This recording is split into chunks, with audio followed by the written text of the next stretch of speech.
Guys আজকে চলে এলাম ধূপগুড়ির নতুন শপিং মল V2, মানে হচ্ছে ভ্যালু অ্যান্ড ভ্যারাইটি। তো কিছুদিন থেকেই ওপেন হয়েছে, তো অনেকেরই ভিডিও দেখছিলাম, তো ভাবলাম আমাদেরও কিছু যেহেতু কেনাকাটা করার আছে তো আমরাও গিয়ে দেখি। তো যাই হোক, চলে এলাম বরমশাইয়ের সঙ্গে শপিং করতে। তো চলো ঘুরে ঘুরে দেখি এখানে কি কি পছন্দ হয়, তো তোমাদের সাথে সবটাই শেয়ার করবো। আমরা বৃষ্টিতে ভিজে ভিজে শপিং করতে এসেছি, দেখো কি অবস্থা। আমি ভিজছি নাকি না,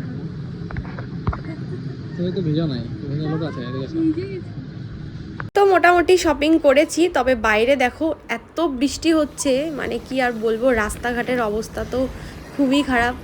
চারিদিকে বৃষ্টিতে দেখো আমি ছাতা ধরে বৃষ্টিতে যাচ্ছিলাম। এখন আসলাম ধূপগুড়ির ফেমাস থাকে, দেখো আমরা এর আগে অনেকবার ধোসা খেতে এসেছি, তো আজকে আমরা বিরিয়ানি। তো দেখো চলে এসছে আমাদের বিরিয়ানি, তো চলো আমরা এটা খেয়ে নিই। বৃষ্টি কি কমবে না?